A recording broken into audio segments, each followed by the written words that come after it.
My name is Dana, and I am 60 years old.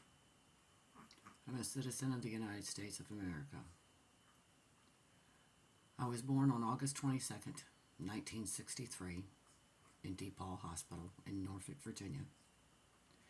My parents were Beverly Margaret Crabb and my father, Rufus Jack Powell. My mother was born February 7th, 1937. My father was born November 11th, 1931. I grew up at 1219 Wingfield Avenue in Chesapeake, Virginia. When I was 6 years old, on Thanksgiving Day, 1969, my mother had Thanksgiving at our house, and after we had dinner, my dad went into the living room with his mother, my grandmother. Her name is Ethel, or was Ethel. My grandfather, William Powell, went down into the den. I went down into the den shortly thereafter. The den was very dark. The TV was on, and he asked me to come sit on his lap. I sat on his lap. He went under my dress, and he molested me.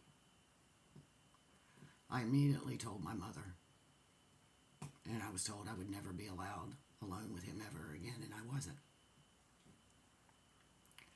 Fast forward to spring of 1971, my grandparents lived on Sale Drive in Virginia Beach.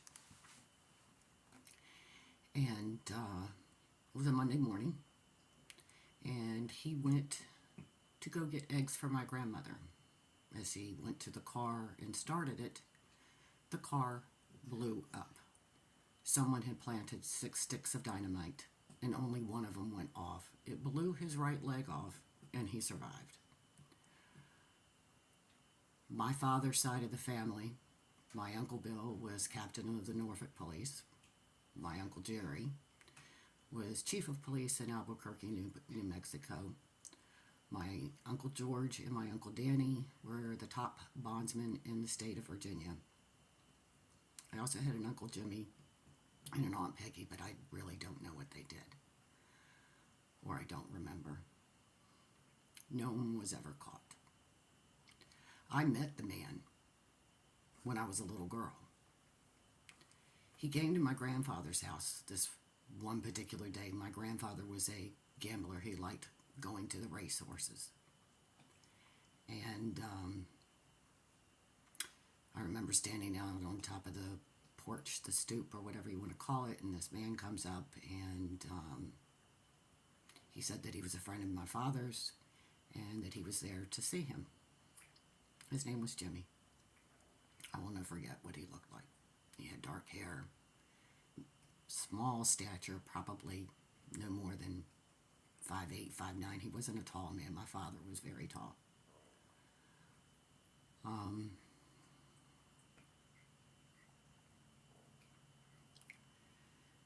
This deed, what he did to me, this evil, altered my life forever. In the woman who never thought that she was enough, who made one bad choice after another. So many. I have a book, literally.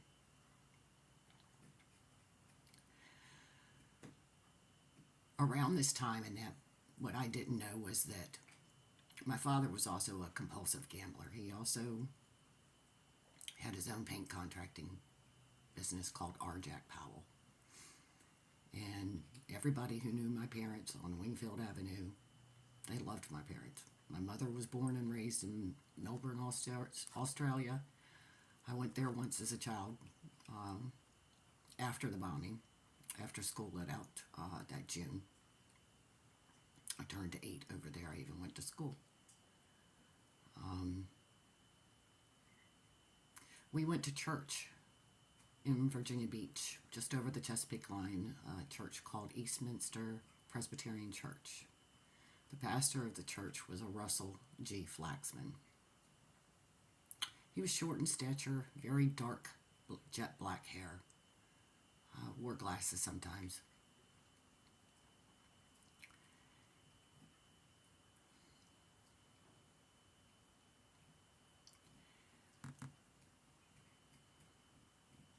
He must have known, or I must have known, that something was wrong. I don't know, he never approached me ever privately. But back to the part of my father being a gambler, he got himself in some trouble when he wrote some bad checks. This is what my mother told me many, many years later.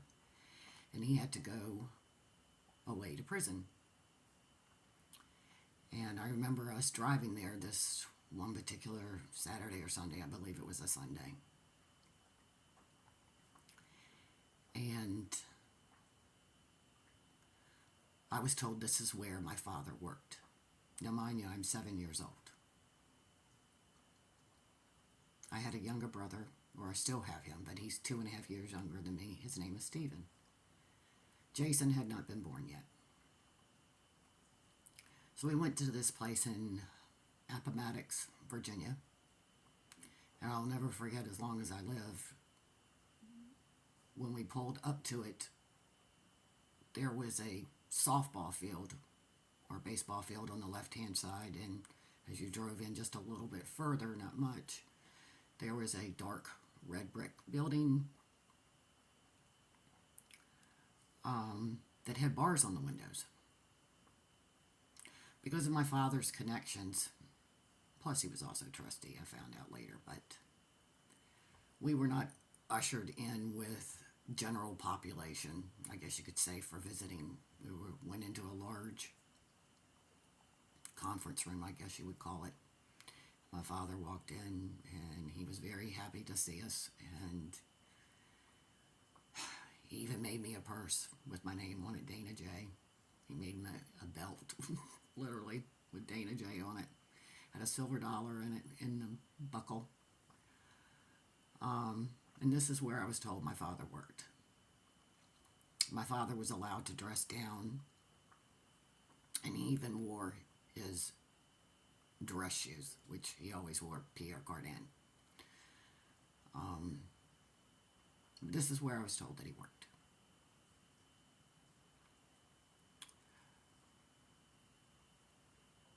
During the time that my father was away, my younger brother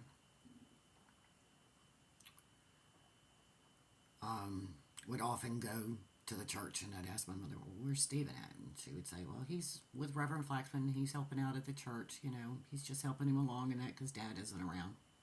Okay. And then to fast forward to this part of it, to, I believe it was March or April of 1994.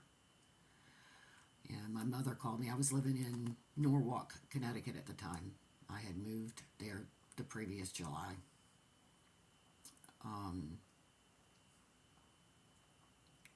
And she called and she's like, you'll never guess who's been arrested. And out of my mouth for the very first time, I said Reverend Flaxman. And then she proceeds to ask me, well, what for? And I said child molestation. Dead silence. Never discussed it any further. Nothing. Things like that were not discussed in our family. At least not with me.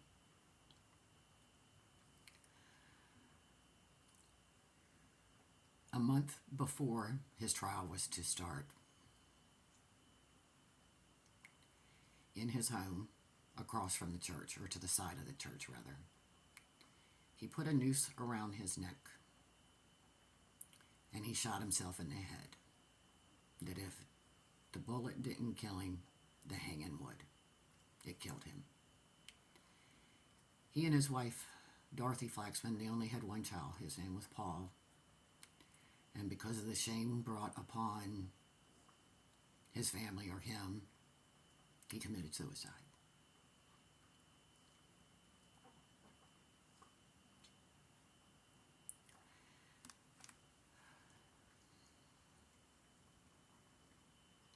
When I used to go to church when I was a little girl, I remember this one particular Sunday.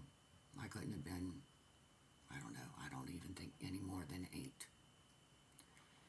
And on the sanctuary wall is this, or was, this brushed gold cross behind where the choir would sit. And I remember I just stared at this one particular Sunday, and I just stood there, and I couldn't take my eyes off of it. And I knew that I loved Jesus Christ. I didn't know him, but I knew that I loved him.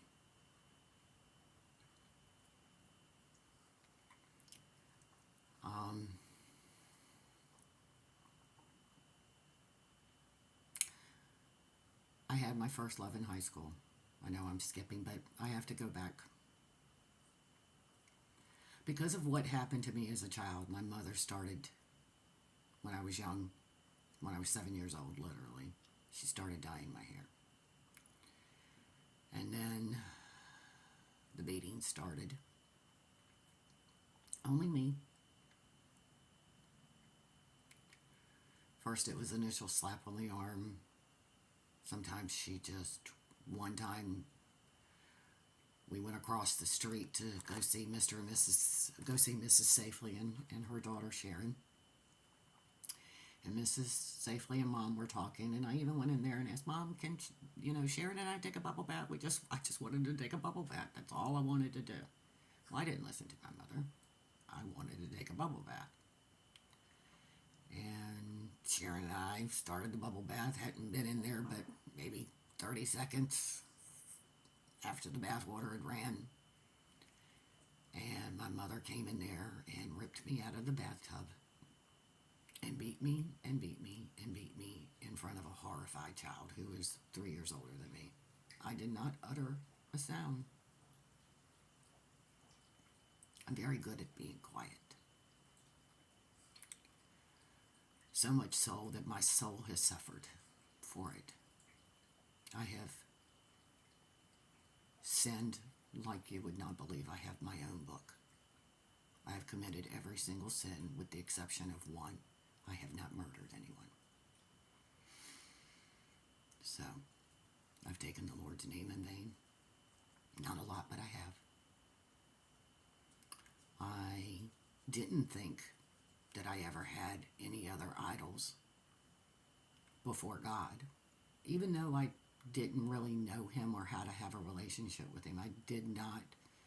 I thought an idol would be like a Buddha or something physical that's, something other than God. Through my walk that started,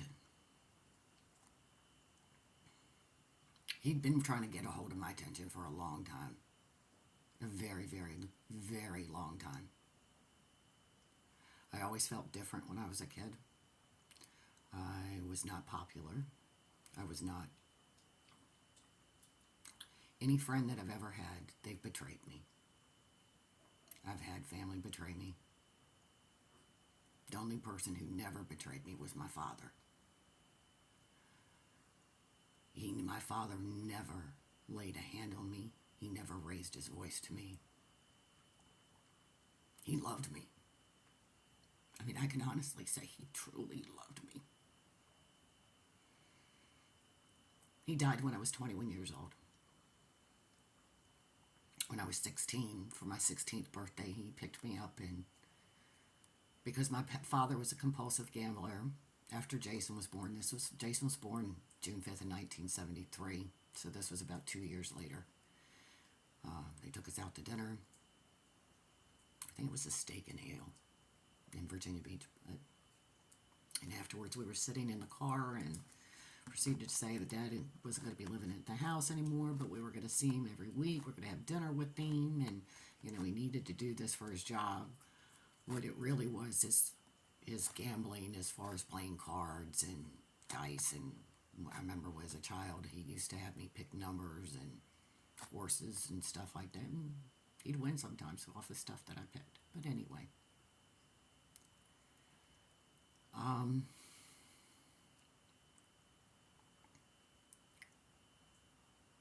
I have to go back to after I graduated in 1981.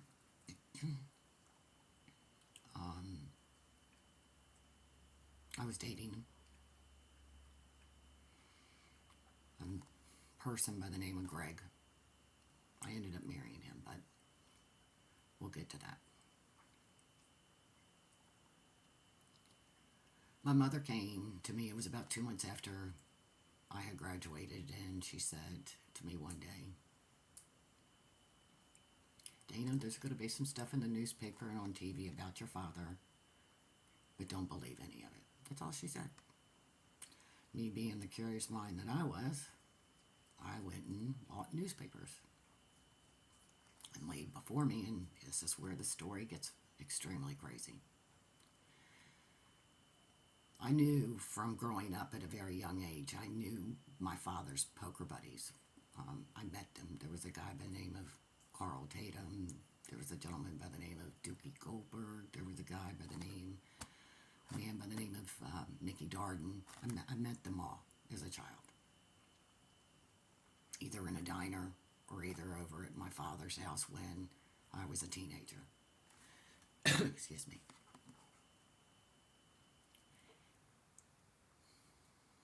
The gentleman by the name of Carl Tatum, and I have to back up I have to give you the preface of this before I tell what transpired with my dad. Carl evidently had done some things, I don't know to whom or what he knew or whatever, but he opened up his door one day and someone stood there and shot him 6 times. He did not die. He survived. He was given immunity. And he ended up turning state's evidence against my dad, Dookie Goldberg, and Mickey Darden on conspiracy to commit burglary and arson against a Judge Ryan in Norfolk, Virginia. My father's attorney, his best friend, was an attorney by the name of Peter Decker. Everybody called him Pete. He was my father's attorney. I didn't go to trial, but he was convicted. He got a 40-year sentence. It was reduced to 20. He served 2.5 and he got out. Well, the reason why he got out, I don't know if it was connections or what, but my father they did an operation on him and he had kidney cancer, so they took out his kidney. And then within 6 months it had traveled to his leg and it was eating through the bone. They had to open him up again. So from beginning to end, he was gone in not even 8 months by the time he got out.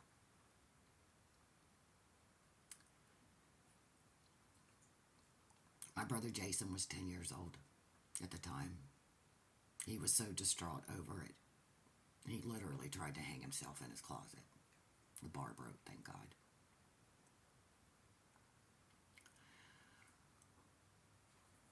The bombing to my grandfather, I was told many years later, was my grandmother is the one who set it up. And she went to my father because my father was her beloved child, literally. And my dad set it up.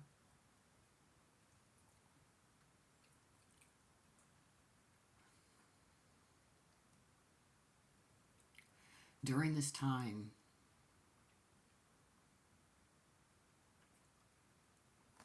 after I had graduated, like I said, the newspapers came out. I was dating a person by the name of Greg.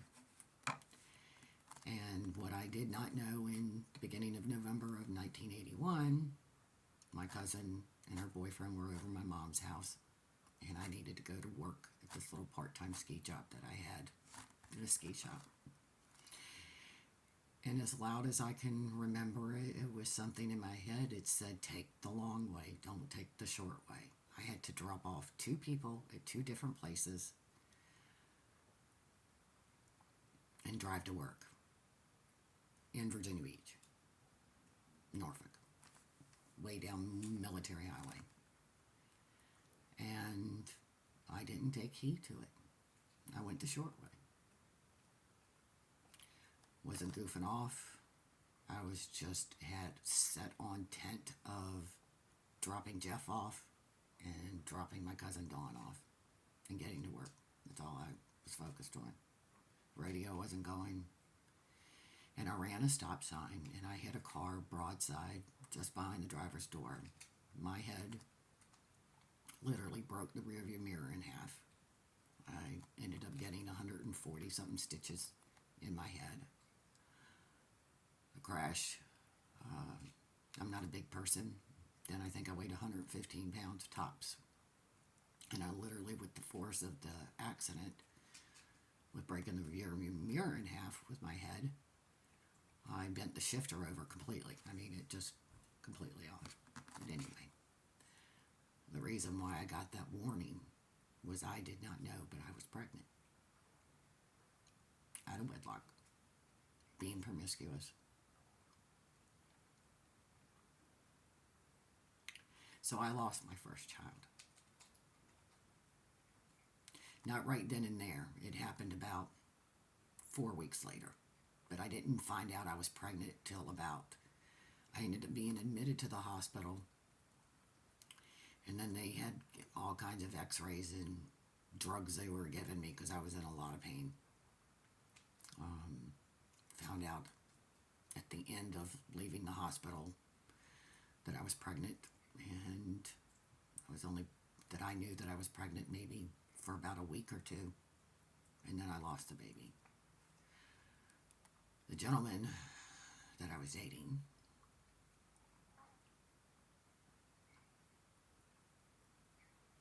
he's not a very nice person. In fact, he's a very awful person. When I told him that I was pregnant, he was working a construction job. And I met him and he got in my car, or my parents' car, I don't remember whose car it was, but anyway. And he asked me what I was going to do, and I was like, I don't know, I'm going to have to think about it. And when I talked to him next on the telephone, he called me and he's like, well, what are you going to do? And I proceeded to tell him that I was going to keep the baby. At which point, he told me he was going to come over there and take a coat hanger to me. And I hung up on him. Didn't talk to him for a short period of time. Because of what happened with my father getting ready to go to prison, he would end up going the following spring in '82. But anyway, that after my dad had promised my mother, after the first time that he went away, that it would never happen again. And it broke her. It broke her. And literally my mother,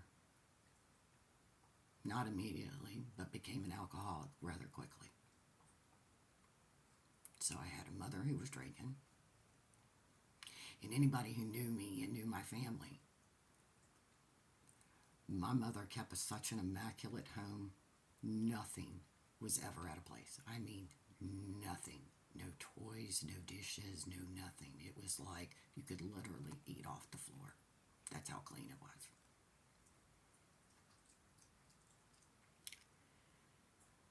And so, with me being pregnant, Greg's family, my mother, we arranged a wedding. I lost the baby before the wedding. We got married on, of all days, Christmas Eve, 1981. And my father walked me down the aisle, but he was back in the dressing area with me, and he begged me to leave with him. He said, Dana, we can leave, and we can never come back. I wish I had listened. A week later, he hit me for the first time. I would leave and come back and leave and come back. He tried to drown me in a bathtub. He put a double-barrel shotgun up to my head. One time, I had even got one foot in the door, and he punched me so hard. My whole mouth just busted open. One time, I didn't do the dishes fast enough, so he broke the dishes on the floor, and he literally picked up a handful of glass and put it in my back. One time, he body slammed me on the kitchen floor, and I got 25 stitches in the back of my head right here. He was barred from coming anywhere near me. We'll get to that in a minute, but so I lost that baby. The beating started. A year later, I got pregnant with Brittany. And the man even put a dead mouse on me while I was sleeping and thought it was funny.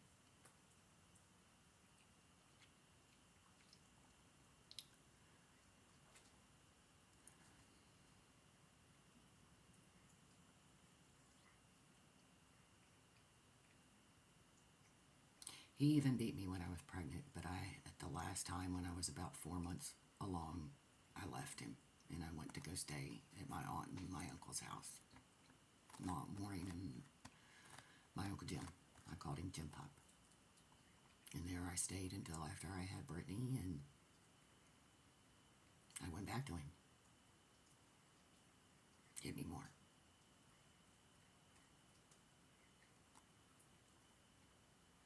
His family, you have no idea the living hell that family put me through, literally. He was barred from coming anywhere near me, literally 500 feet.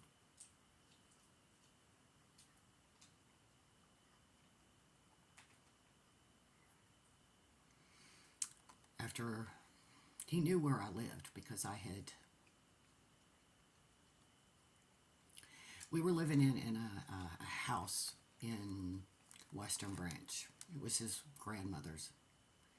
And when we'll get to this one in a minute, but there was this assault one night, and I did point a gun at him. I pointed a shotgun at him. He had been gone all weekend. He left me alone with Brittany. He took my keys. I had nowhere to go anywhere. And when he went to take a shower after he returned 2 days later, I looked in his pocket. He didn't know that I was doing that, and I found a girl's number. I called her. I didn't get a hold of her. But when he got out of the shower, I pretended like I knew. I said, I know exactly everything you did this past weekend. And he punched me. Then he got on the phone with her, and that's when I went and got the shotgun. Now, I don't know how to load one. I've never owned a gun, but I pointed it at him. I'm not going to lie. And I actually said to him, get off the phone, MF'er. Because I heard him say to her, whatever you do, don't tell Dana what happened between us this weekend. So anyway, I put the gun down. And he beat me, and beat me, and beat me, and beat me. The next day, I had to go to work, even though I worked at a very small rock company in Chesapeake. And my cousin called me, Dawn, and she said, her father was a sergeant of the police, and she says, Dana, she says, Greg's taking a warrant out for you. And I was like, for what? She says, brandishing a firearm. Well, she's like, you're going to have to go down there. And I'm like, okay, I'll go down there. Left down there. Walked in there. The magistrate saw me, and she's like, oh, hell, no, we're not. So I was not arrested. But he was. And he sat in jail that time for a little while before he got out. Then his grandmother sent a letter to us, even though he was banned from being there. So it was really addressed to Brittany and I, and Brittany's a year, 2 years old. She wasn't even 2 years old. And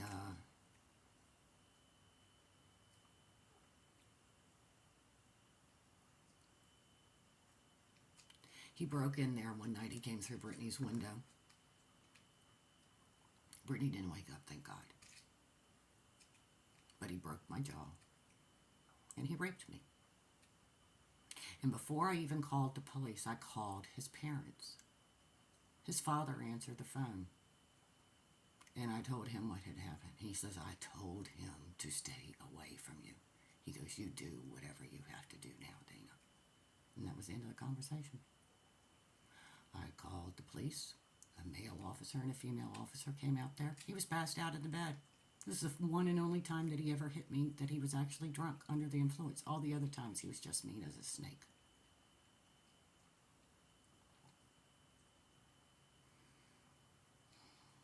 My mother came. I had to go to the hospital. My aunt Maureen, they took care of Brittany for about 2 weeks. I was a mess. I was just a mess. His mother would call me all the time, begging me to get him out of jail. He was in Virginia Beach jail on a $65,000 bond, literally. And his father refused to let Barbara put up the house as collateral. She's like, it's not happening. We're not getting him out. We're not getting him out. I warned him to stay away from her. But his mother kept calling me. Dana, he's so sorry. Dana, he's so sorry. Well, what did I do? I refused to testify. They were so mad at me, and I understand why. But he was a monster. He gave up all rights to our daughter when she was 5 years old. She's beautiful. Her name is Brittany. The love of my life. My first love. Of flesh of my flesh.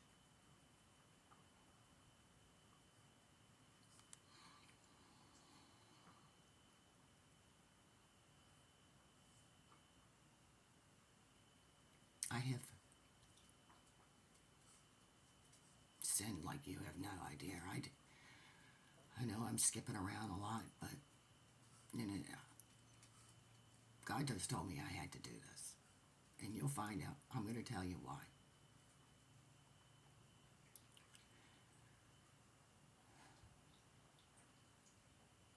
As I said, God had been trying to get my attention for a long time, literally. There was the one before the accident. That was my first warning of him trying to really get a hold of me then to listen. I didn't know that it was him. I just thought I just had an intuition, and that's not what it was. The second time I had it, my dad had been gone about 2 years, so this was in 1987. And I was working at Green Gifford. I was working in their sales department. Well, not selling cars. I would sell the aftermarket stuff, what they would call back then in that day, rust and dust, protectants for the car. And I got off work one evening because it was my shift to close up that night, which was like 9 o'clock. And I left work, and I was going down Military Highway, and there's this crazy intersection that used to be. It was the craziest roundabout. Instead of going through an intersection or making a right to an intersection, this was a roundabout where you came to the road. It stopped a stoplight, but instead of being able to cross over, you had to go around a corner in order to go straight ahead. So there were all kinds of stoplights in this area. I believe it's Military Highway and Northampton Boulevard. I believe that's what it is. And I was at the stoplight, and just wanted to get home to Brittany. And I was the only one at the light. Nobody was around that night on the road. And the light turned green, and I started to go. And literally there was an audible voice in my car that said, look left, look left.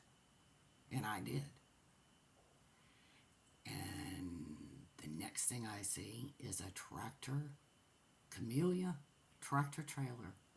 No, didn't go through just one, but 2 red lights. If I had not heard the look left twice and looked, I would not even be sitting here.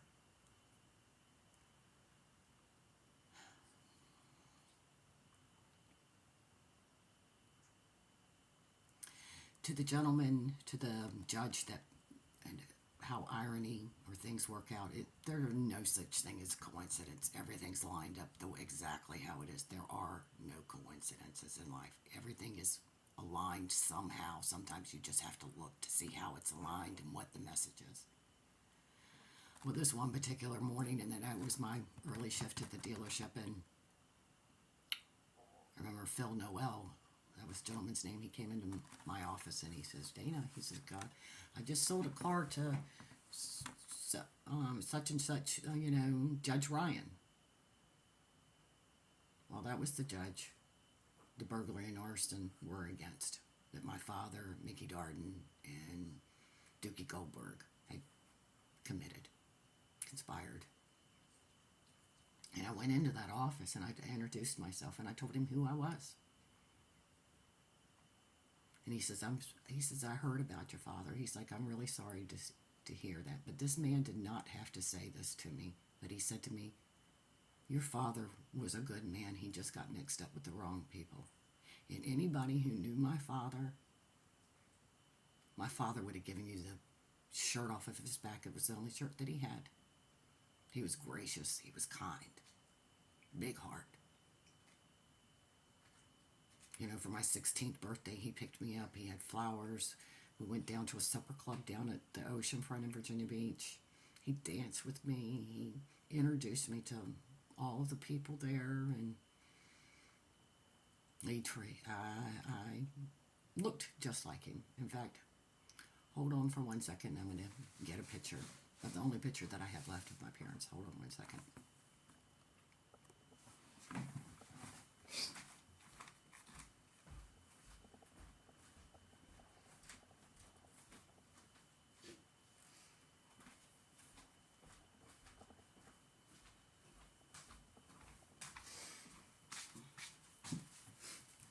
These were my parents,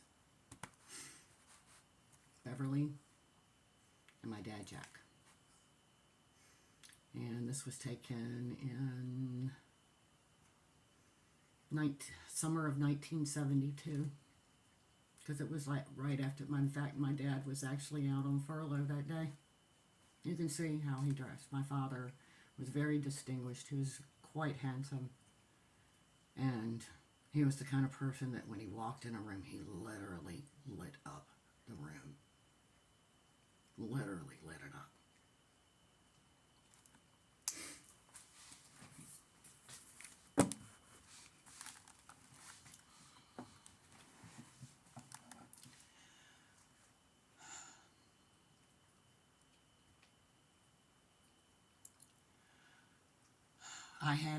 After my divorce from Greg, several years later, I met a man. His name was Jim. We got married.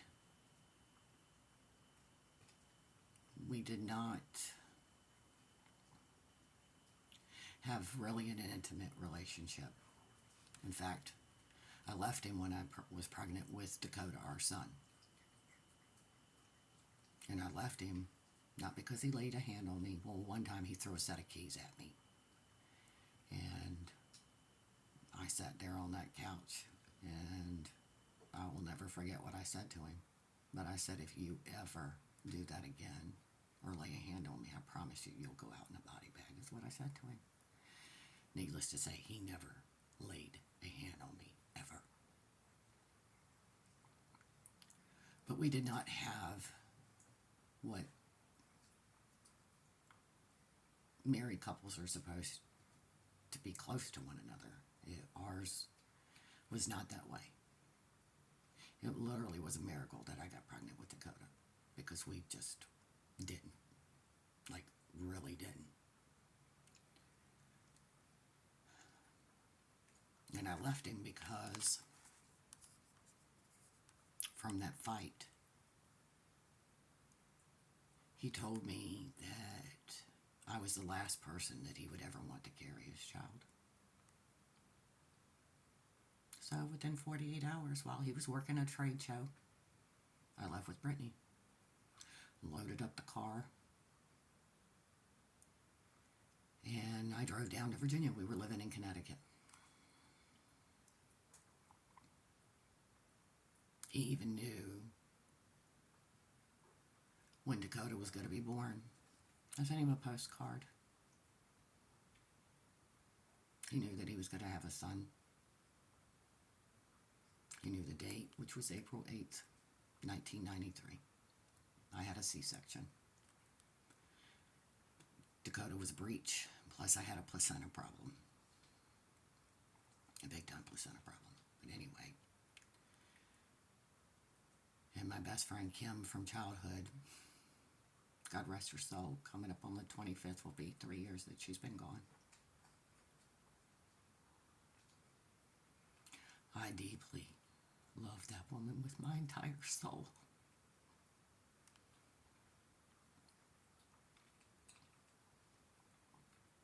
Pray she's in a better place with the Lord now. At least that's what I hope for.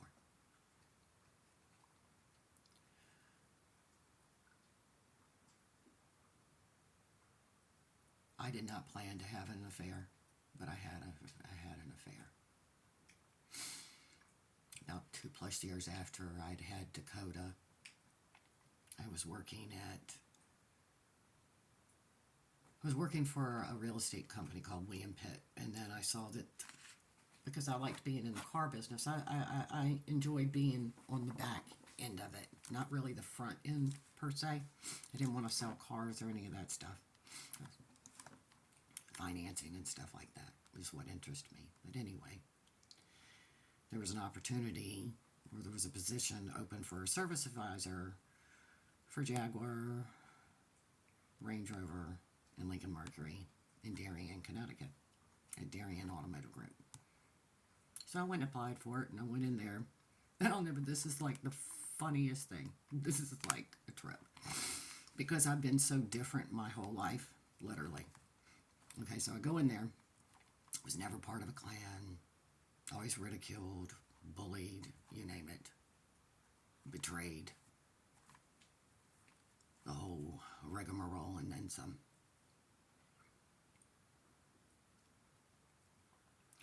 So we had to fill out this application. So I fill out the front of it, and then the inside of the application is a personality profile. And I thought to myself, well, I can forget this. They're never calling me back. So anyway, I proceeded in the way that it was done, where there were 2 sections to this test. The first section was, you know, if people were to use any words to describe you, what would they choose? So, you know, we had all these different words or whatever to pick from. So, you know, you had to mark them. And then on the second part of it was, what words would you use to describe yourself? So I left there thinking, nah, they're never calling me back. So anyway, I got a phone call. And this was a couple of days later, and we'd like you to come in for an interview. And I'm like, sure, okay. So set it up, went in there. I was in the service manager's office. His name was Mike Eller.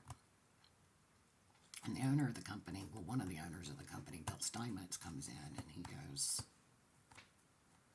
I had to come down here and meet the woman in all the years that we've been doing these tests, and we have these analyzed by an independent company who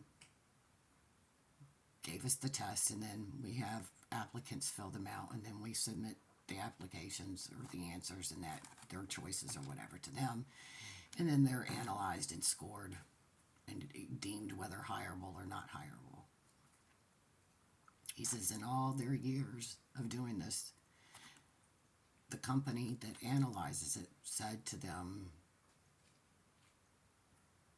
she is a square peg that fits in a round hole. She can adapt to any situation in anything. She's rare. Like extremely rare, to the point that we've never even had her personality profile ever come up. And we knew about the type of person that she is, but we have never had come across one until you. And we want to hire you. So they hired me. And the service manager, Mike Eller, excuse me, He's from the UK. My mother, being Australian, I used to like the dialect. It was just something. I didn't hear it in my mother because she just talked normal to me. But at any rate,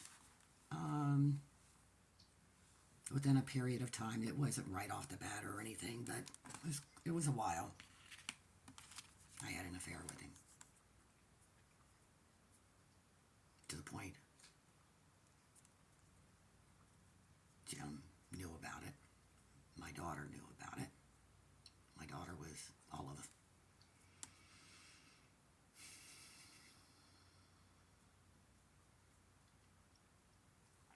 almost 12 when this happened. And I know I scarred her from it. I didn't realize it until many, many years later, but a long time later, actually. Because I never brought men around them. And anybody that I ever dated, I didn't bring them around my children. I didn't do it. It was like, you're not coming into my house. Nope, nope, and nope. So I was very guarded with that. So my children, they can literally attest. Men never stayed over they didn't come over. They did not come over. I would not allow it.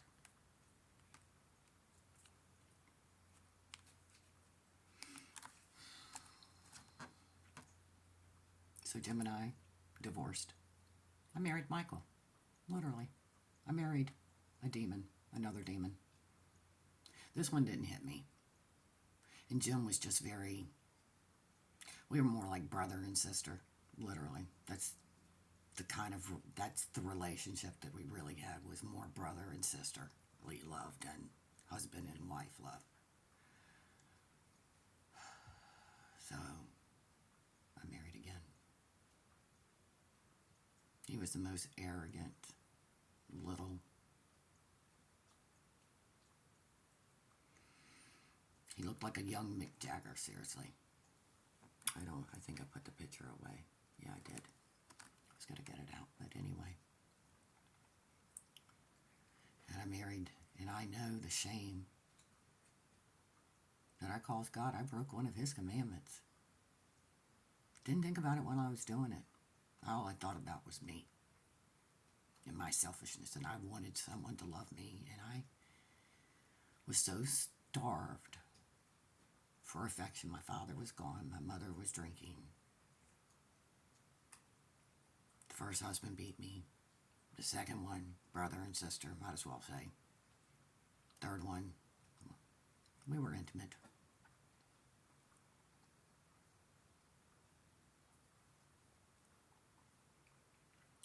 That ended in divorce because after the computer came out in 97, 98, whenever it was, whatever year it was, I don't remember exactly, he developed a addiction to pornography, and it ruined us. It destroyed us. It literally destroyed us. And the God was never going to bless the marriage anyway because of what I had done.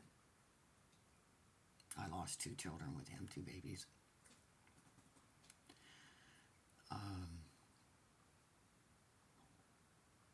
And I divorced him. He tried to get back with me. I just couldn't do it. I just could not do it. He even re-proposed, bought me another ring. I just was so... He just decided to be nice, and I was like... He was very arrogant. Anybody who knew him, he was an shithead, literally. And that's putting it mildly. But I loved him, or at least I thought that it was love. It wasn't love. God has showed me that. Then came the last one. His name is Stephen.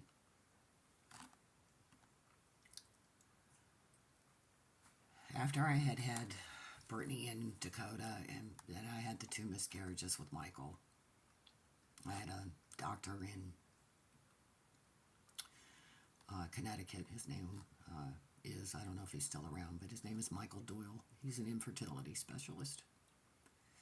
And he had treated me already because of my bouts with endometriosis. And I had that really, really bad. Really, really bad. I suffered with it. And that was another reason why they didn't think I could get pregnant. But anyway, in this, I think it was August of 2004, he had to do another surgery on me, and I had 6 fibroid tumors inside of me. As it stands right now, I've had 18 surgeries, and I am tired. I'm done. I'm worn out. I'm worn out because there have been so many. But anyway, I had 6 fibroid tumors. One of them was the size of not a football, but a softball. And after the surgery, he tells me, he says, Dana, there's just too much damage. You'll never get pregnant again. And I was like, okay, I've got Brittany, I've got Dakota. I'm perfectly fine. Stephen had bought me a house. We were getting ready to move into it in November. I was in Sandy Hook, Connecticut. That's where I lived with Michael. It's in Sandy Hook, Connecticut. Yes, that is where it happened. My son, Dakota, went to that school. In fact, he started 2nd grade there. One of the classrooms that were attacked. He was not there. But my son, Lucas, would have been there. We have not gotten to him yet, but it's coming. And Stephen is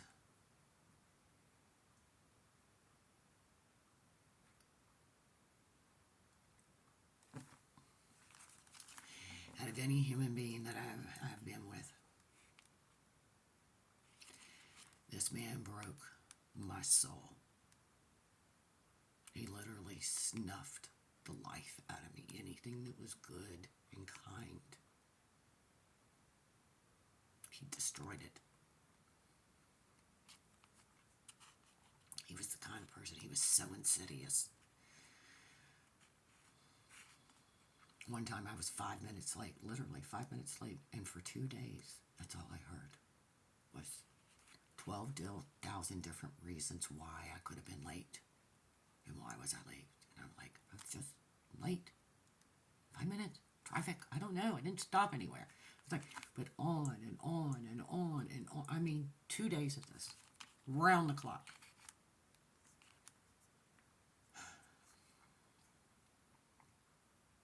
I remember when I was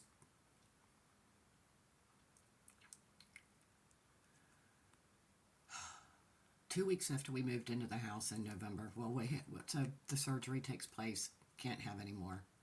Move into the house in November. I moved in on a Friday night. He moved in on a Saturday, him and Chase. He had a son from his previous marriage. He was born 7/29 of Lucas, excuse me, 05, so Chase is 02, so 2002. So,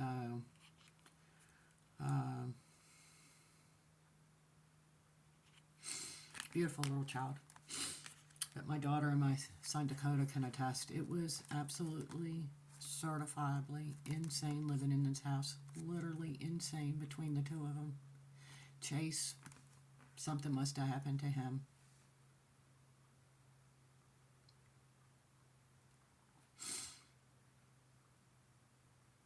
Because whenever you would give him a bath, when I say blood-curdling screams, you could hear it. This was a 3,600 square foot house that we lived in.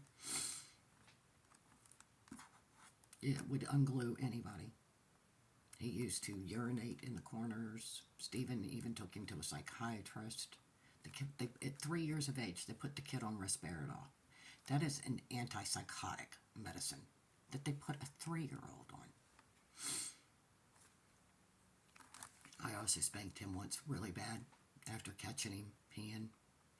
He did try to kill Lucas, though. When he was a baby, he was getting ready to smash his head with a truck. And I caught him, thank God. And I spanked him. And I was not a spanker with any of my children. Brittany, I spanked once. And the other time that I hit her, when she was a teenager, her and Heather, her friend Heather. I know I'm backtracking, but it's just the way that I tell stories, and so that you can put all the pieces of this crazy puzzle together. Because when I tell a story, I'm going to give you all sides of the story, not just mine. I can tell you who was doing, what was going on, why it was going on, all of it. But anyway,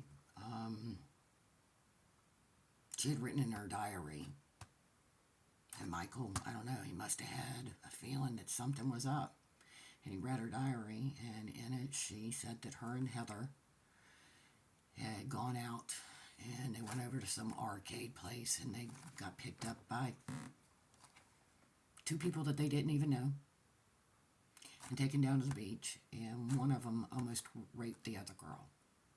And me and my flipping out, literally, I was terrified. I was scared to death that I hit her. I didn't hit her in her head or anything. I just kept slapping her and slapping her and slapping her. And I must have slapped her probably a dozen times. I was just so scared. And then I had the dream, the nightmares where she was dead. And the only way they could identify her was by, she had this purple hair tie in the back of her hair.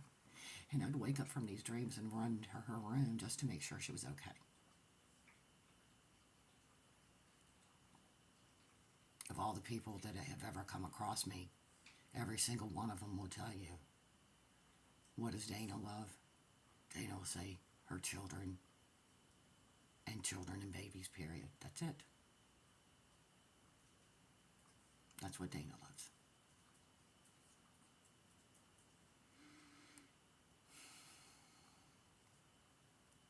So I hit her that time. Twice. Out of her whole existence. Spanking on the bottom the first time. And that was because she threw a temper tantrum trying to get into the house, and I was still outside. And, well, I just wasn't having it. Because she was just throwing a fit, and I tapped her on her bottom a couple of times, and that was it. Never did it again. She didn't either.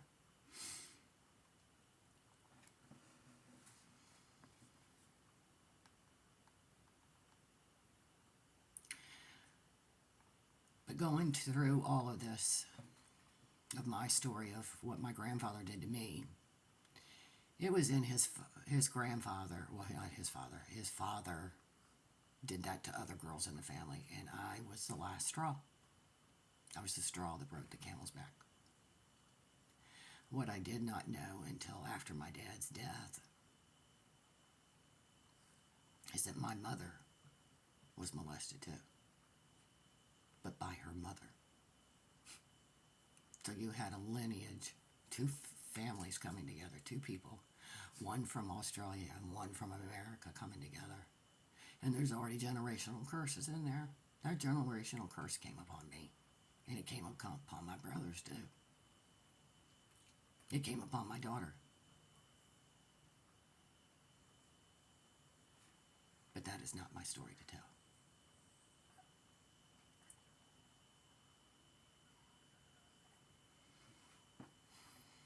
But I did, when I found out about the person who did this, I had him arrested, and he was convicted. And he pled to it because the prosecutor told him that if he did not plead to it, he would see that he saw that he served jail time, literally. So he avoided jail time, but the relationship with Brittany was absolved. And yes, he was her stepfather.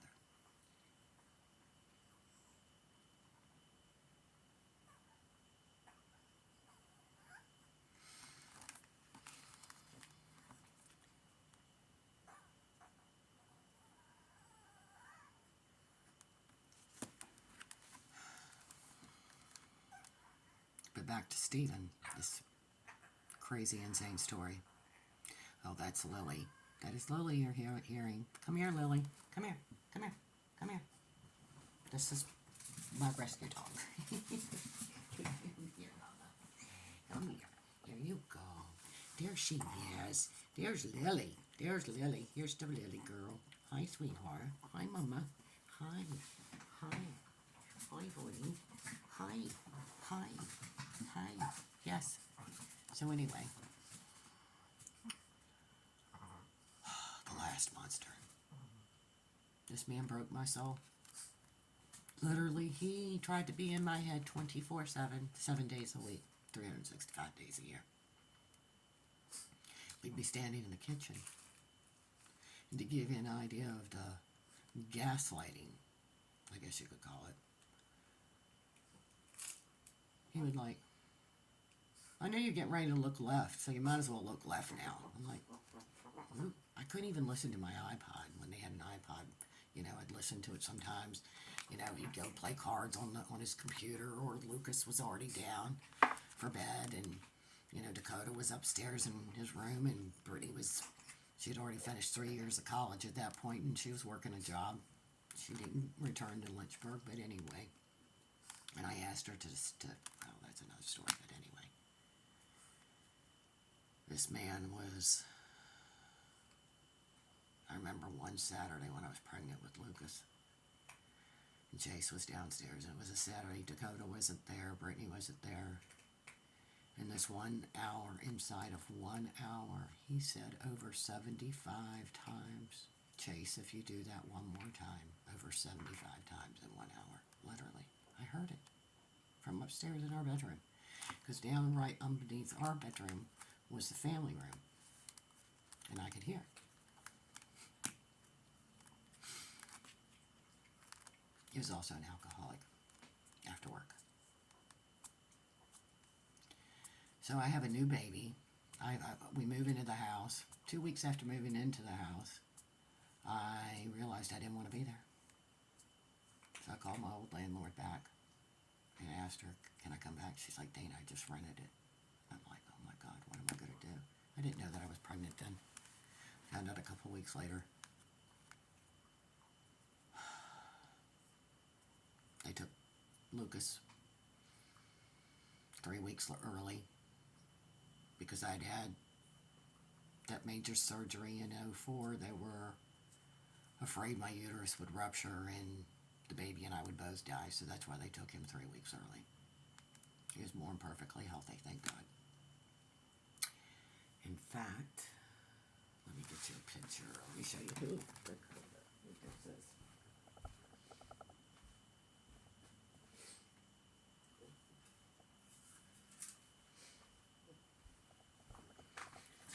I know I'm showing baby pictures, but this was Lucas. Oops. The day he was born. Beautiful baby. In fact, my former friend, who never gave me a shower or anything, showed up to the friend with her pregnant friend, Lori, and had the audacity to literally say to me, she hadn't even got 1 foot in the room, and said, why is it that you have all the beautiful babies? That was my greeting. Real nice, huh? So anyway, I have Lucas. Steven's driving me crazy. Literally, Chase. It was insane. We had a nanny. When I say certified from hell, I mean hell. And a year after I have Lucas, I have a hysterectomy. And after I come out of the surgery, which took them 6 hours, I had a bleed where I almost bled to death, and it took them an hour to get that bleed under control. But anyway, I survived. And I came out of the surgery, and this whole side of my face and my neck were really swollen out. Dr. Landy, I was like, well, this is really odd. I don't know what this could be. Maybe it's because you were tilted upside down for too long, because I was tilted. In the hospital for about 4 days, go home. Inside of 10 days, literally, I went from 137 pounds to 107 pounds. I dropped 30 pounds in 10 days, literally. I couldn't even stand on my own 2 feet. Stephen would have to stand in the shower so that I didn't fall down. I was that weak. My heart was racing through. Oh, it was awful, literally. Go back to the hospital. My tests come back normal. Follow up with your primary care doctor. Call the primary care doctor. They're like, we can't get you in for 2 weeks. Steven says, well, she was just at the hospital, and if anything happens to her, if she drops dead over the course of the weekend, I'm holding you responsible. So they got me in to see Dr. Holloway right away. She orders a thyroid uptake scan, and they find the thyroid cancer. Now, I have to backtrack. When I was 14, I had it also, and you can see the scars. So there's 2 of them. There's one over here, too. And there's another one over here. 2 other surgeries. I've had 4 surgeries to my neck. But anyway, throat. And after I had that surgery, as you can see, I don't really smile, but I had to go back into the hospital again, and that time I had to go in, and I had to go into isolation because I had to drink radiation, liquid radiation, literally. They came in with these spacesuits and canisters and apparatuses I'd never seen before, and I literally had to drink radiation. And they even told me that if I was going to be doing any traveling, that I would have to get a certified letter through the courts, through the doctors, to carry with me to the airport, because I would set off the detectors, because I was radioactive, literally. So, drinking that caused my teeth to shift. And I just don't smile anymore. I used to have a pretty smile, but I don't anymore. But, so then I have that surgery. Then he thinks that I'm crazy, so he sent me away to this place up in Stockbridge, Mass. Called Austin Riggs. $30,000 a month. They don't take insurance. It's basically a country club, literally. But very astute doctors, they don't play around over there. But this is such a crazy story, but I'm going to get the utter insanity. I lost my mind, literally. Between 3 major operations inside of, might as well say 3 years. It was really 2. Drinking radiation, no longer having a thyroid, no longer having my female parts, anatomy, dealing with a child who's on risperidol, an alcoholic husband, or fiance, and a sociopath, literally. I lost it. And then in September of 2007, I started drinking. And I became an alcoholic very quickly. Very quickly. Anything to tune him out. I just couldn't stand listening to him anymore. I literally couldn't. I'll never forget the night that I started drinking. I'd had days and days of a dissertation. It was a Monday. And he had gone to work. And came home, and he just started on me again. And I just remembered, I went outside, and I wasn't a big drinker. I really wasn't. I mean, I'm not saying I didn't get intoxicated. I did not get drunk. But it just really wasn't my thing. I'd seen what happened to my mother. It really wasn't my thing. People that I formerly knew would have bet their homes on it. Okay? Their retirement, their 401ks, they would have bet it on there. Not Dana. Not. Well, when it happened, they all deserted me. Nobody helped me. And the one who went against me, who made the comment, we're not there yet, but we're going to get there. So I started drinking. And, yeah, I became an alcoholic fairly quickly.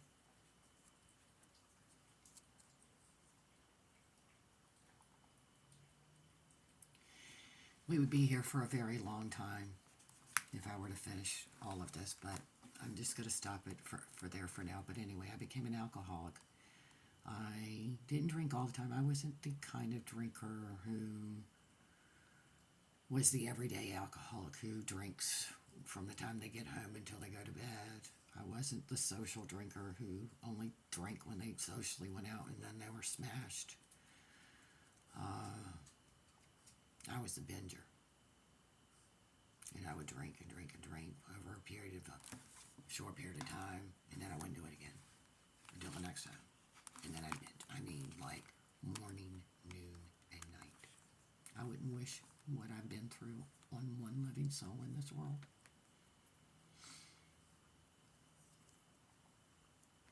There's so much more to this, but I'm going to stop at that part for now. But what I'm going to tell you about, last year, people come to know God however they come to know. I didn't know how to have a relationship with Him. I was clueless. I didn't know. But I learned I was a lukewarm Christian. And if God had taken me any time prior to that, I would have gone into the lake of fire. No ifs, ands, or buts. No ifs, ands, or buts. Good people go to hell. Sorry to break it to you people, but they go to hell because they don't repent and they don't change from their ways. They don't change from whether they lie. They don't change from they don't change from taking the Lord's name in vain. They don't learn from committing adultery and keep committing adultery over and over and over and over and over again. Your false idols, that going back to that one, I learned that God showed me my children were my idols. I would have gone to hell. I would have gone to hell. Literally. I was afraid of dying. I don't have any family really here in Virginia where I live. My daughter lives out in California. My son Dakota lives out in Utah. Lucas is now with his father in Northern Virginia. We're not even going near that one right now. And I don't know if I ever will, because it is just too painful.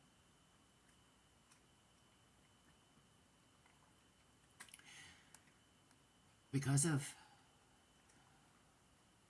my drinking, I lost custody of Lucas. And he went to go live with my brother and my sister. I wasn't going to say this. Sister-in-law.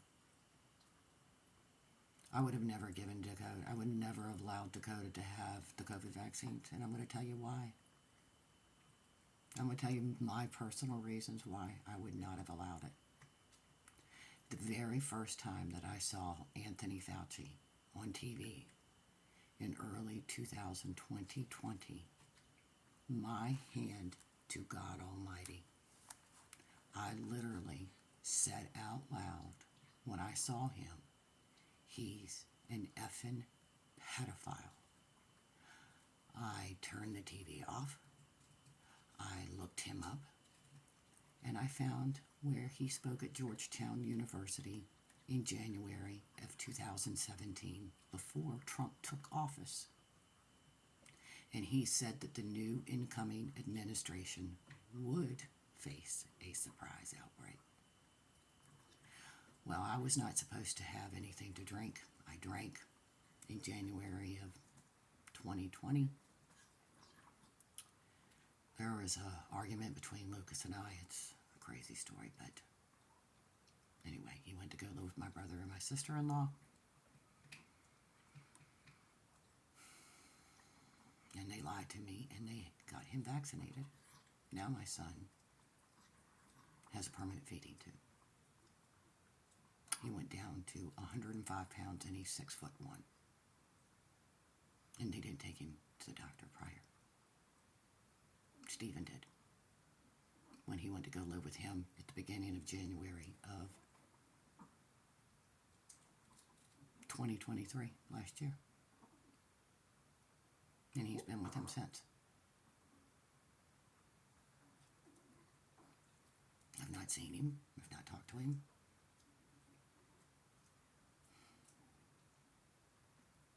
There's no amount of sorrow.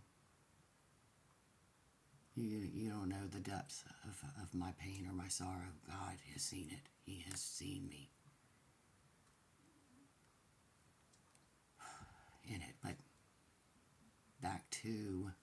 being afraid to die, and my little dog was going to eat me, and nobody would find my body for weeks, literally.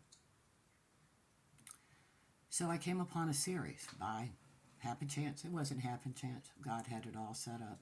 It's called I Survived Beyond and Back. And it's about people who have literally physically died from an accident or an event. And they die, and they're not just instantly brought back. They're down for a period of time. And then they're brought back to life. And they either have an experience of either going to heaven or going to hell. And I learned from watching the series that upon death, the physical death, there is, the body dies, but your soul, literally the essence of who you are, that you talk to give yourself pep talk, and the person, you're like, well, I got to go do this today, and I got to go do that, and you talk to yourself. That person is the person that from the end of this one heartbeat begins right afterwards. There's no break, there's no blackout, there's no death that you know you're dead, nothing. You are on it. You'll realize that once you're over on the other side that you're gone. And everybody that has been over there, they don't want to go back. They don't want to go back to the earthly body. They're like, oh no, let me go on. And God chose these people for whatever reason, that they had more time. Their time was not up. And they needed to come back and do some things differently if they experienced hell. And they changed their ways. One person, one man, was so offended by God not taking him. He felt that he wasn't worthy to be taken because God said he needed to go back. It wasn't his time yet. That he turned into the opposite of the good person that he was, and he became bad. He started drinking, doing drugs, doing everything. In fact, he even tried to commit suicide. He died. The second time, he goes back to hell the second time. God brings him out of it and says, I'm not giving you any more chances. This is it. You better get this right, because you had it right. I told you it was not your time, and that was the end of it. And you carried it into something else to the point that you took your own life because you thought I was shunning you. I just told you it wasn't your time yet. So from that series, I watched The Chosen. And I fell magically in love with Jesus Christ. Magically. The most pure love I've ever had for somebody that I've never met before. But I felt like I met him through this series. And that brought me to finally watching The Passion of Christ. I died that night when I watched it into the early morning hours. I grieved like I have never grieved before in my entire life. I have never cried that kind of cry. Ever until then. I saw the sheer torture and brutality that we, us humans, did to God's only Son. We should all be in hell, to be honest with you. But Jesus loved us so much that he took on all the sin for all of us. From then, before, until now. And we're still killing that man. Even though he's been resurrected, he's still taking on all of that sin. And we're not grateful. We just keep going right out there and sinning. Don't think nothing of it. Well, I'm gonna clue some people in. After I physically, literally, my soul shattered that night. It literally shattered for what he went through. And shortly thereafter, out of nowhere, I started having visions. My visions are of heaven, literally. I have seen the kingdom, and it's unlike anything that you can imagine. I have not died. I've not had a near-death experience. I am fully wide awake when these happen. I can even go outside at nighttime. They happen when I close my eyes, and they start. And I'm going to give you an example.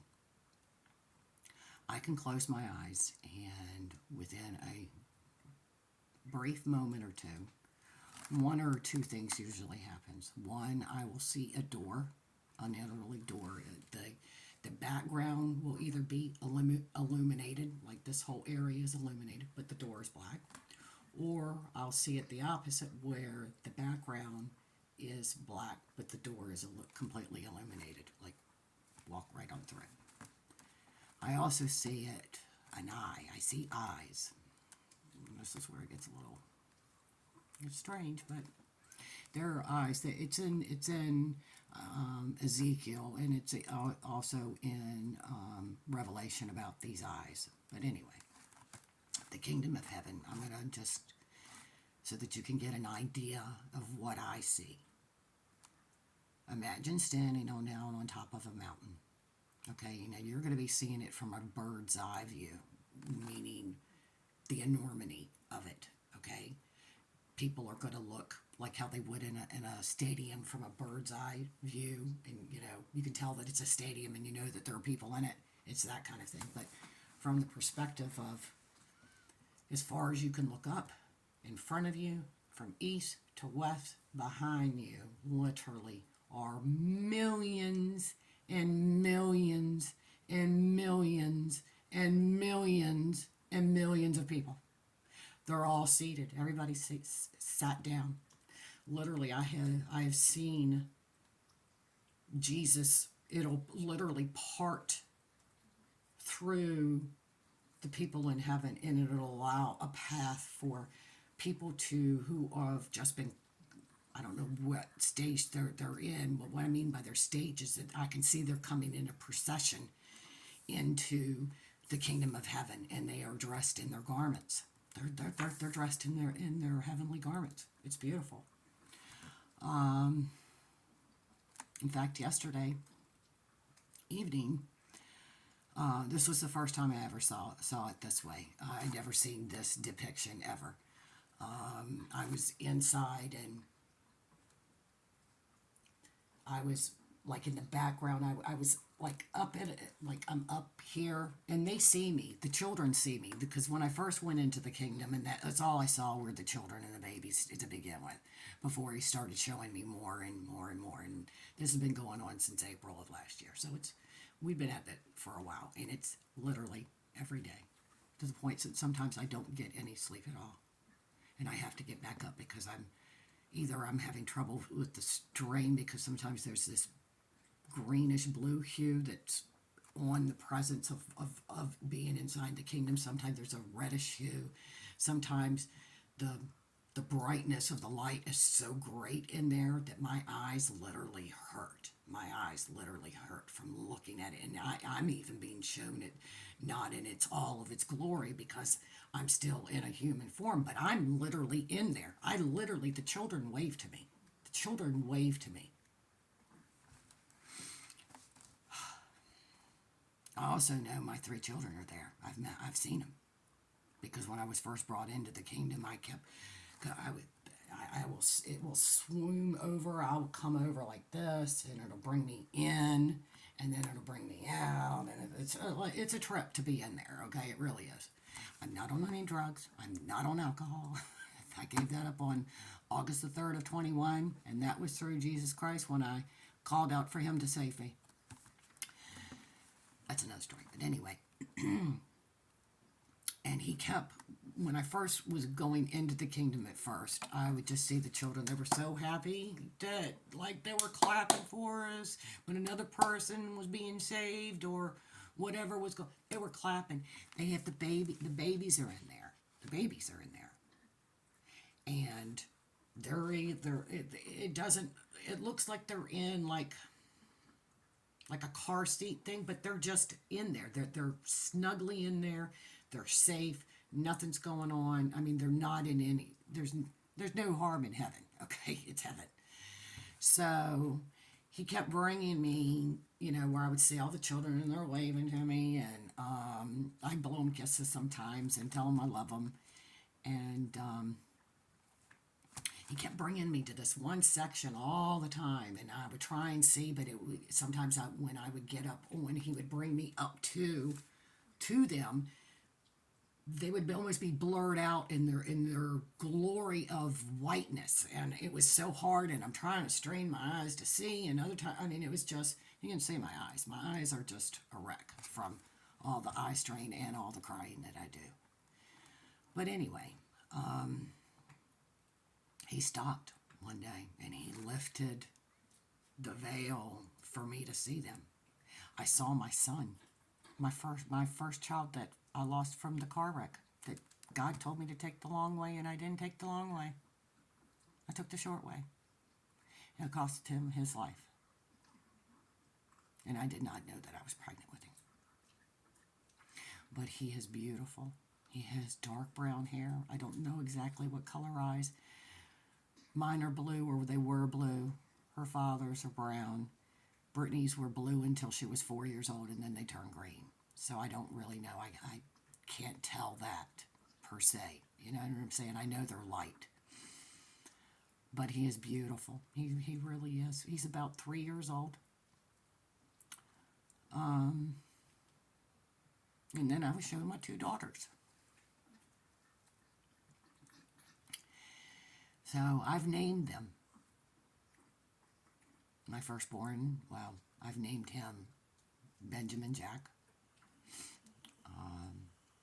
after Benjamin in the Bible, and Jack after my father. I named my first daughter, well, the one that's in heaven.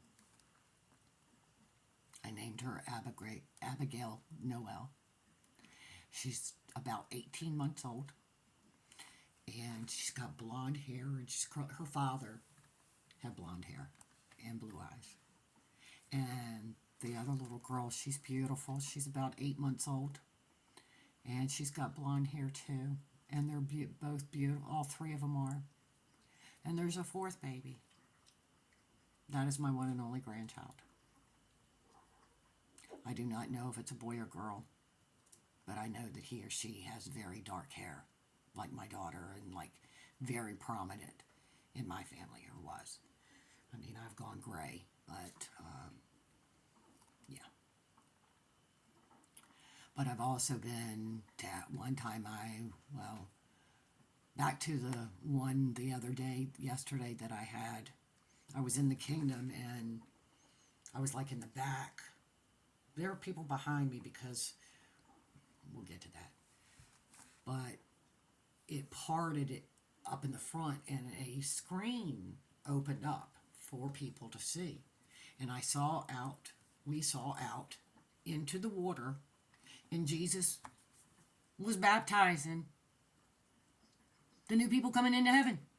Literally, he's baptizing them. But there was a man, I don't know whom, but there was like a wooden raft, literally. I mean, I know it sounds crazy, but and he went up to Jesus and he handed him something. I don't know what he handed it, but there's an area of water.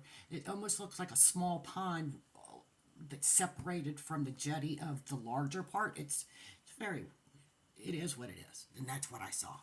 And literally, and then as that, I saw the new people coming into heaven that had been welcomed into their garments, and they're walking down the aisle to go down there and be baptized. It really happened. It's really happening. I've seen Jesus' white horse 3 times now. The first time, I was at a position of like this, and then this eye that I see from time to time will expand out. So if it expands out, I'm seeing it's expanding more for me to see, and it took me up. And this magnificent, when I say this horse is a giant, it's not a normal size horse, I can tell you that much. It's not. And the week before that, well, that was like that was a couple of months ago that I saw the horse for the first time, and then it was several months later that I saw the horse the second time and the third time, but from a very bird's eye view going to where I saw Jesus literally on top of the clouds, sitting on top of his horse. That was the second time. And then the third time I saw him, it expanded out to where I saw, it was still from the bird's eye, from me seeing from distance, that I saw Jesus literally on his white horse. I saw an elephant, and I saw Jesus and whoever was going to be with him and them on their horses. And they started riding, literally riding. There is a clock in heaven. One time I was taking outside the kingdom. I was literally outside. I don't see me. Okay, so just if anybody wants to, I don't see me at all. I only know my eyes. I know the children see me. I don't know how they see me or what, but it's just my eyes. Okay, so that I see, that I'm aware of, because I'm seeing with my eyes, literally. So I was outside the kingdom this one time, and very large, they're not bricks, I mean stone, big stone. And it took me into the wall of the stone, literally. Took me into the wall of the stone. And in this room, literally, is a watch with a second hand. And it shocked me because the only thing that's in this room is these big stones, is this watch, and it literally has a second hand that is ticking. And I was like, whoa. So, I mean, and I was able to see around. There's no entrance into this room. The watch is only in there. The watch is for Earth, for our time here on Earth, when it's up and when things are going to happen. It's not for in there, because you're in an eternity. There is no time in there. So that's why there is no entrance. It was made specifically with this watch in here by itself. And I was allowed to see it. Pretty cool. Another time I was taken outside, and it was very, it's hard. The ground was very red clay. I noticed that specifically, and this time I actually saw, this one was in color. Most of the time I see it in black and white for the most part, except for like when I see the hues that I was telling you about before. Really odd, but it is what it is. And out in these large clay area where the ground is like red, literally, it's like a reddish color, and these big rocks. And in the ground is this large watering hole. I don't know. It's stone around it. I mean, I don't know. It's just, you could tell that it just is what it is. And the men had their feet in the water. Some of them did not, and they were standing behind them, and they were just all talking to them. I don't think they saw me at all. I don't think, because nobody looked over me and looked at me, because like the children do. I think I just saw, I'm not sure exactly, but the men, it was all men. It was all men, literally. There was not one woman in this gathering of men. So maybe the men do get together and they do have their men done. I don't know. I don't know. But I can also tell you this much too. Because of what happened to me as a child, and how strongly, when I say I hate pedophiles, that is an understatement. And if God were to ever make me mortal and come back here before he brings time, I would literally, if he granted it to me, I would take them all out and not bat an eye, because it destroys a child. And they are never the same. And I know that when my time on earth ends, he's going to take that from me, and I will never have to remember it anymore. And I look forward to that day.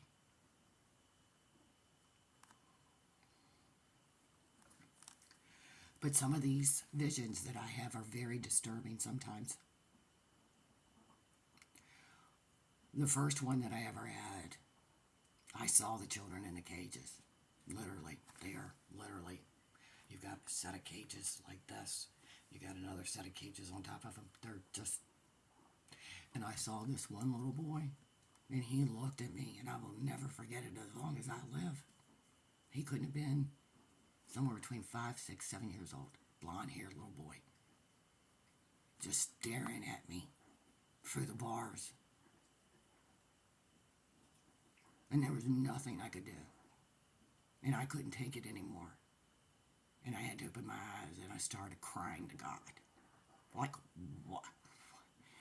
What can I do? What can I do? Because you know if I could do it, I would do it. I wouldn't bat an eye. But I can't do it in this body.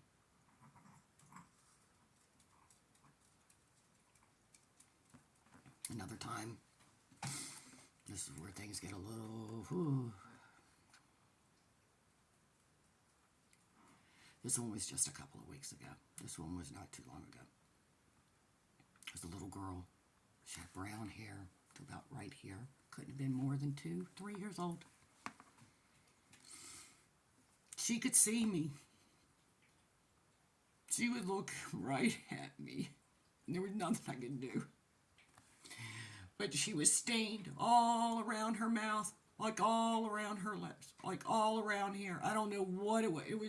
It was awful. But anyway, I saw a woman figure behind her. I knew it was a woman because I could tell by the body shape. And she was a little heavy set. There's a little girl. The girl's right here. There's a man literally right here. The mother is, or whoever was like over here. And I'm seeing, the little girl is seeing me from like this to this, where my finger is, and this vape thing that I have. Literally, eye to eye. And the man I watched as the man undid his belt and unzipped his shorts. And I did not need to see anything more. I was awake anyway, but I screamed out to God, what am I supposed to do with this? What am I supposed to do with this? These monsters!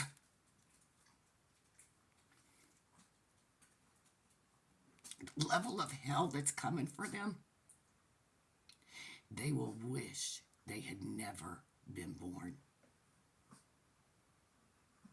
It's coming for them. And God's coming. Jesus is coming. Because immediately upon that, this is so strange. Because I've seen so many different things, but I'm trying to give you... They happen all the time. I can even literally go outside at nighttime to smoke a cigarette, and my eyes are wide open, and they will appear like a large projector in front of me. They are like for me to really see now, instead of me just looking them through my eyes like this. And that's a trip. Yeah. I also had a couple of weeks back in that I had been praying to God, Jesus, because I wanted an answer on what I was supposed to do with this. I tried to tell my family. My family wants nothing to do with me. It's even rejected there. I know what it's like to be rejected. I know it, but I will tell you this much. Anybody who knew me in my former life, who even knows me now, will tell you I'm one of the most kindest, nicest people that you will ever met. I am truly genuine. I care about people. I love people. When I get to know someone, I can be so in tune with them, literally, that I can literally finish their thoughts. Literally finish their thoughts. I can even do it on the TV. I can be watching something before I stopped watching stuff, okay? I can literally be watching something on TV, and I'm just like, blah, blah, blah, blah, blah, blah. Not even 45 seconds to a minute later, they're saying exactly what I said they were going to say. That's how in tune, and I think I do that. I think Jesus protected me as a young child, and he gave me the spirit of a child. And that's why I love children and babies so much. And yes, I have failed my children. But no one can tell me otherwise, because when I went through all those surgeries and Stephen and that, and me going to Austin Riggs, they put me on psych meds. They had me on mood stabilizer. They had me on, I had no idea if I was coming or going for years. And no one can tell me any different. I wanted to drink I wanted to drink when I was on the Depakote.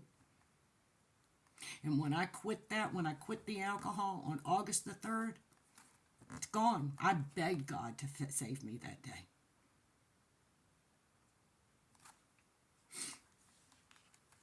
I begged him. I begged him. And do you know what? Was the what made me beg for my life that day? Is I had gone to the doctors. I was just so sick inside. I mean, literally, my legs were in so much physical pain. I literally cannot even describe it. It was just, I wouldn't wish it on anybody. And for the first time in all these years, from when it started in September of 07 to August of 21, August the 3rd of 21, no doctor in any time that I had gone in for rehab or to stop drinking. I even was rejected in AA, okay? Literally. That just tells you. I don't fit in. I don't fit in. I just don't. I'm never going to. But I do fit in with heaven, though.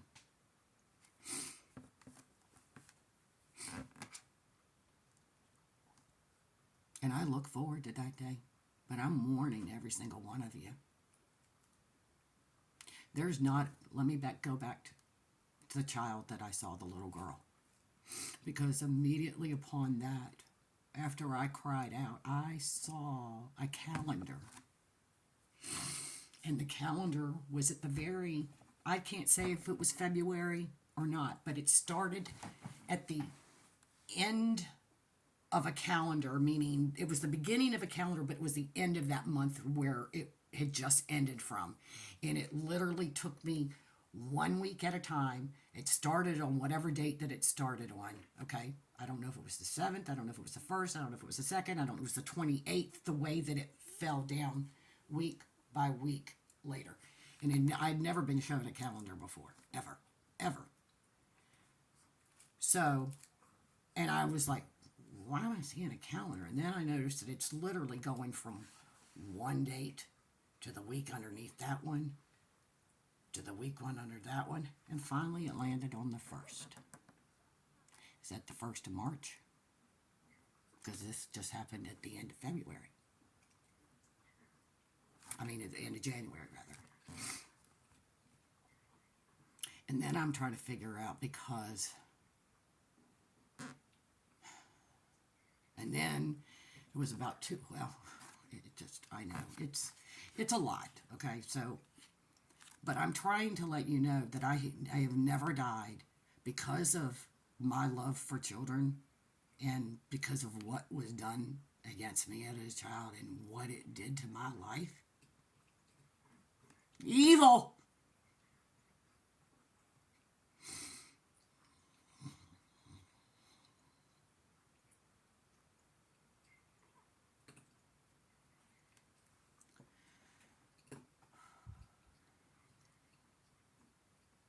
But I have a message for all of you.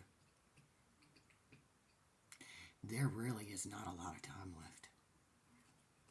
And if you think, well, I'm good. God knows my heart. No, he don't. No, he might know you. Okay, he's like, oh yeah, I know this over there. I know that she likes to lie.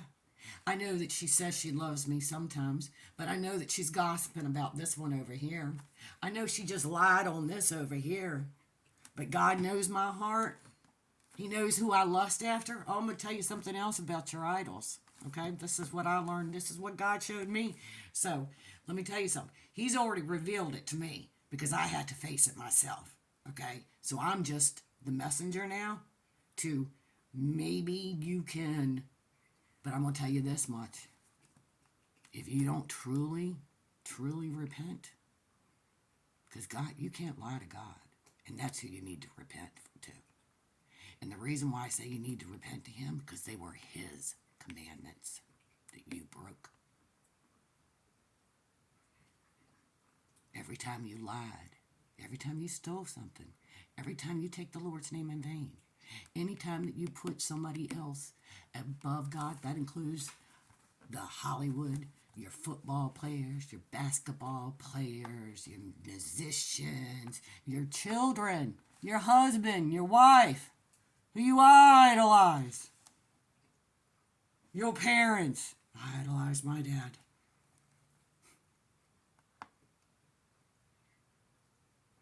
Those are your false idols, people. It's not like, it can be Buddha, but it can be those things too. And anytime you covet something that somebody else has, oh man, I wish I had that. Or anytime that you're married, okay, I'm going to clue some husbands and wives in on some stuff too real quick.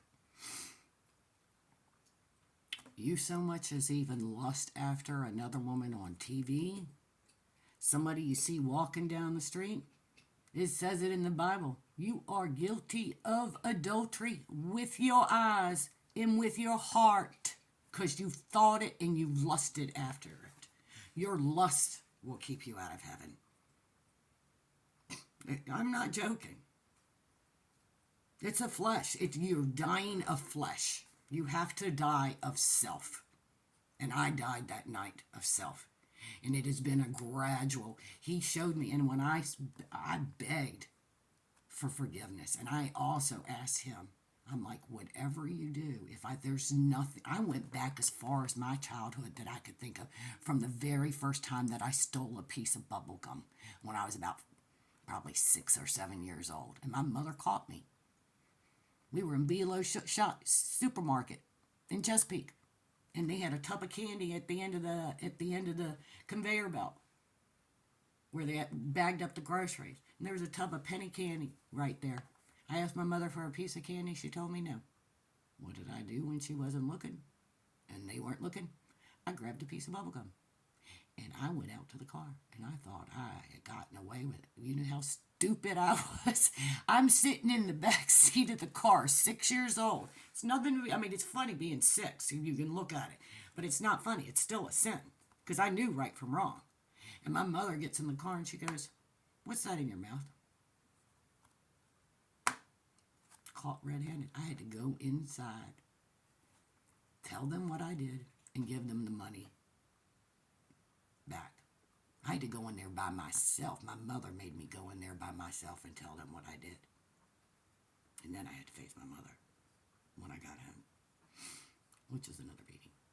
And one time she beat me so bad, she gave me a black eye, a busted nose, a busted mouth. She beat me for hours. She actually thought I was going to be dead the next morning.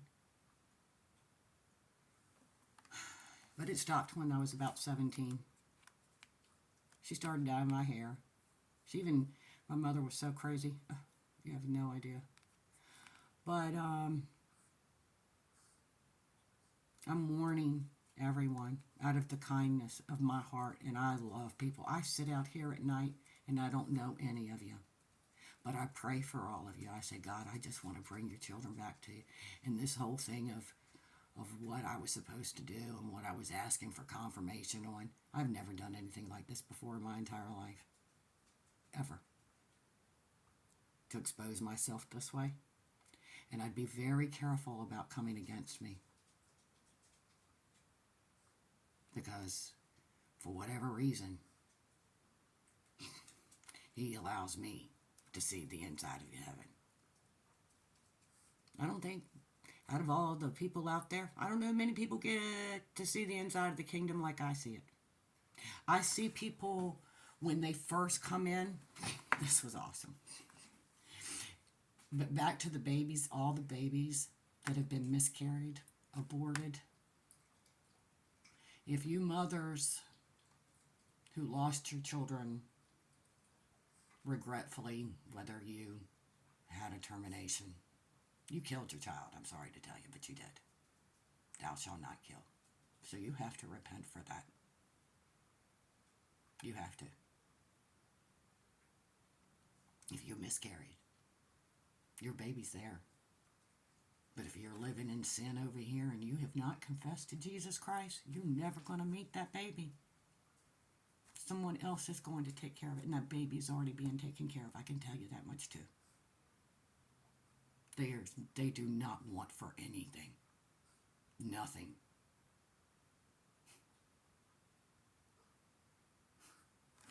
But it's beautiful to see them all. I can't hear anything when I'm in there. But I can see them talking. I can see them pointing. I can see them smiling. And they are, this one lady the other day, she probably maybe looked like she was, I don't know, maybe 30 years old. And she had come down where God, Jesus or God had, everybody's one in there. Literally, everybody's connected. I mean, literally, not literally like this, but everybody knows everybody, and everybody knows everything. So,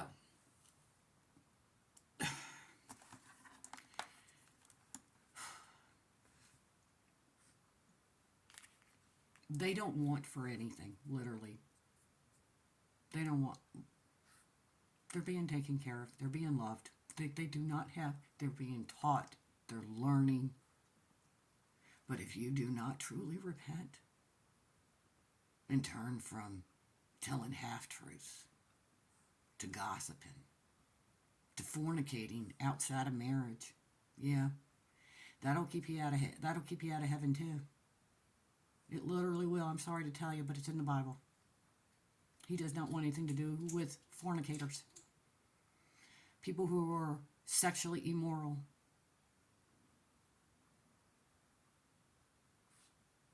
And if you're married, you have no business bringing anybody into that relationship other than that your husband and your wife. That's it. Nobody else. No other partners. Not that we'll think this will be fun. It's an abomination to God.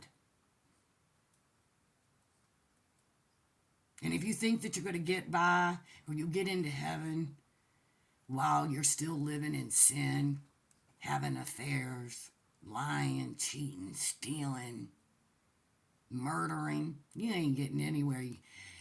Jesus delivers you to hell. You send yourselves there because of your arrogance and your pride to think that you know better than God. I'm going to tell you something about that free will. God gave the angels free will. That's why Lucifer tried to do a revolt over heaven. He thought he could run heaven better than God, literally. And if him and a third of the angels were cast down on this earth. And they are still here. That was the reason for Sodom and Gomorrah, where the angels literally mated with women on earth. And they had giants. And when the flood came, well, yeah, the bodies died, but the spirits that were in everybody were still there. What do you think happened to Shem? Not Shem, but Ham. When he uncovered, is it Shem, Ham? Ham.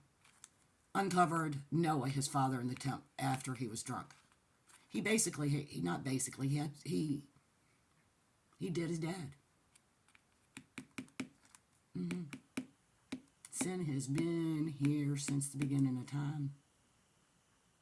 And it will not leave. And when when Jesus comes, that's when things really going to kick off. But I'm going to let people know right now, the United States of America is done. It will be invaded by Russia and China. It will happen. I wish I had the means to leave this godforsaken place. Literally, Sodom, Gomorrah is Mystery Babylon in Revelations. It is going to fall.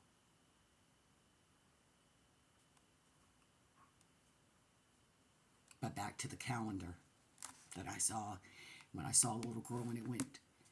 And I saw the calendar and we're week by week, and then it landed on the 1st. Well, that first would put us March 1st. Or he's coming. It's just a matter of time. Whether he comes pre-trib, mid-trib, or at the end. He's coming. And at the end of this, any property that you had, this earth is going away. So you might as well just sell your crap now. Literally, if you can get out of the United States, get out. Literally. Because the United States is done. It's done. It's just a matter of time. It is already set up. They are going to make sure it will fall. And then Russia will invade Israel at the end. That'll be the last battle. And Putin will be killed over there. And his body will not be brought back to Russia for burial. They will bury it there.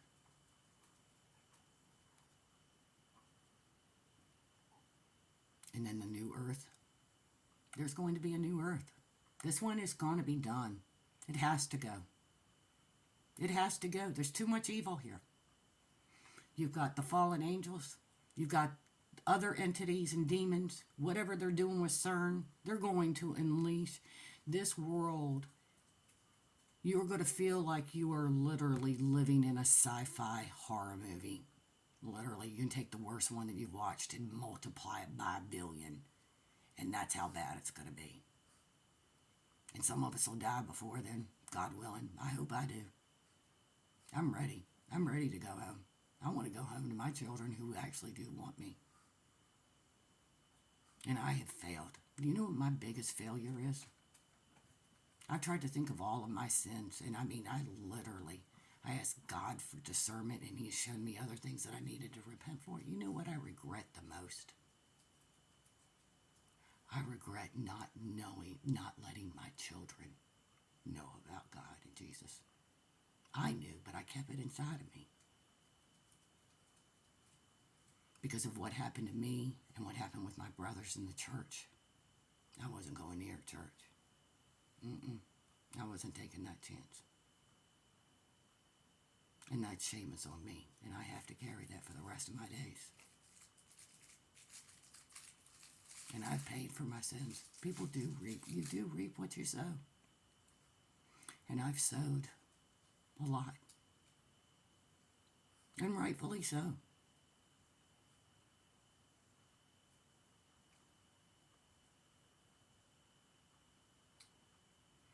I wish, I hope and pray. I truly hope and pray that you ask Jesus to forgive you and God to forgive you. And you have to start a personal relationship with Him. If you don't know how, tell Him you don't know how. I don't know how to do this. Cry out to Him. Watch the Passion of the Christ. If that doesn't move you, then I guess you're going to hell.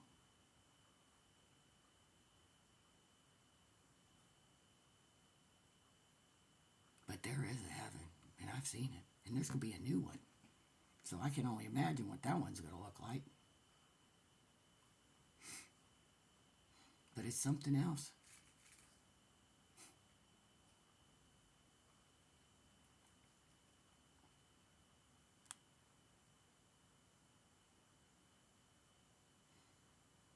I wish you all the best, and I pray that I get to meet so many of you in heaven. I truly pray for your soul that you find Jesus very soon, because you might not make it till next week. God could snatch you away and you didn't repent. Guess where you're going? Well, I meant to, but you didn't. What matters is now. There is very little time left. There's going to be some time left on this earth because destruction has to come upon it. And when the destruction starts, God's destruction, they call it Armageddon. No, that's not what I call it. I call it the reckoning. Because that's what it is. Because if you took, for example, every single one of us who are alive on this earth right now, and every time we sin, we had to put a 1 pound weight on us. Do you know none of us would be able to move? Nobody would be able to do anything. Only the children would, the little children. They'd be the only ones to be able to move around.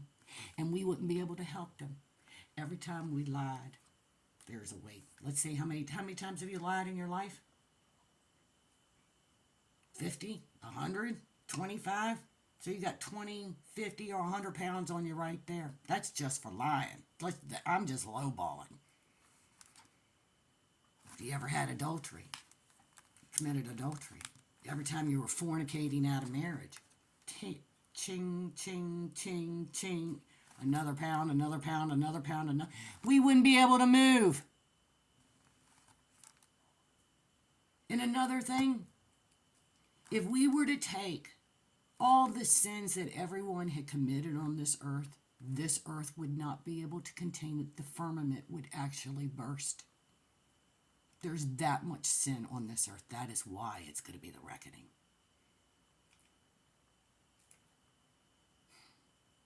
You better fear God. He's the most loving thing that you will ever meet in your entire life. But if you don't know him and you do not revere him, then what I can tell you, there's a level of hell that's coming just for you. And just another thing about hell, you're not together down there. There's no socializing. You are all by yourself, alone with however the way you are going to die over and over again, whether you're going to be raped, whether you're going to be killed over and over again. You will thirst for the rest of your eternity. Eternity. You will never get a second's peace. You will gnash at your teeth. And over and over and over and over and over again. I know I don't want that. So you better get right. Because you're either going to go to the kingdom of heaven or you're going to the kingdom of hell. The choice is yours. Jesus just delivers you there. So just remember that. And I am eternally grateful. You have know how much I have mourned over I still mourn over my sins. Even though I've repented, I repent all the time. When I think about what I've done in my life to hurt him, I spat on him by not following his commandments. And I would have had death in hell.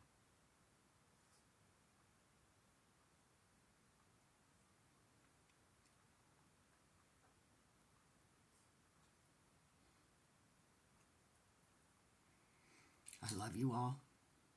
I truly, from the bottom of my heart,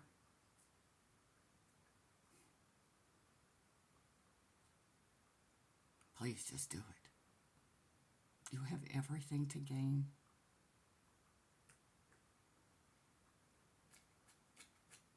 God bless always.